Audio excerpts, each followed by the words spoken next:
Our advantages and disadvantages of website development. We're going to look at the advantages through whether they make the operation system more efficient or productive, and whether they make it more effective or better quality.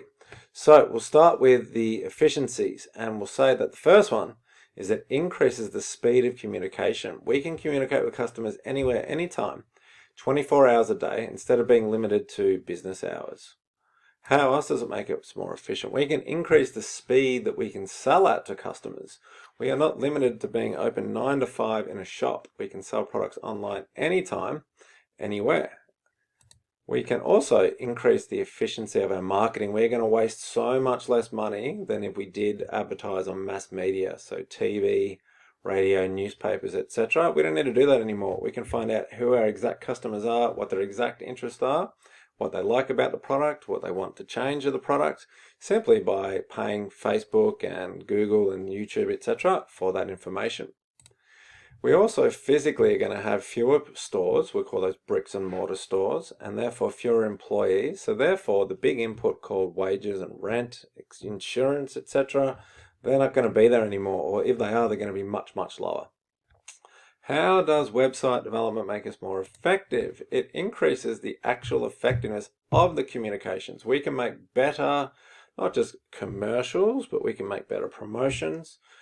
We can target a very specific group of customers on a specific social media channel or a YouTube channel. We can actually target the exact people we want to target, and therefore we're going to make better ads and better marketing, so therefore our communications are more effective. Lastly, we've also got better product quality. End of the day, we're going to use all the customer data we collect to find out what customers want. We can then incorporate that into the actual designing of the product. Therefore, we design a better product, it's a better quality product, and we're more effective. What about the negatives? And there are some negatives. Let's look at a couple. The cost of setting all this up, a bit like with automation and computer-aided manufacturing, is very, very high. To do this well costs a lot of money. To get data from Facebook, etc., does cost a lot of money. It is also very time consuming to move from a business which just has bricks and mortar shops with physical stores to moving everything online. That's going to take some time. Employee training and redundancies. If we do go from physical stores and physical customer service, etc., to online, we might need to train current employees, or even worse, we might need to make a bunch redundant, and then we also get the ethical or CSR issue to consider there. Also got customer privacy. If we're going to collect customer data online and sell things online and get addresses and emails and phone numbers, we've now got to also make sure we protect that privacy, because there's nothing worse for customers than a breach of their privacy and their data. And lastly, we are a bit reliant on everything working.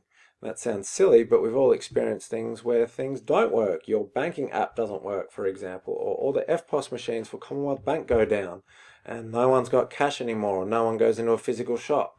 Well, if we put everything online, the business risks not being able to communicate and sell to customers if those systems break down.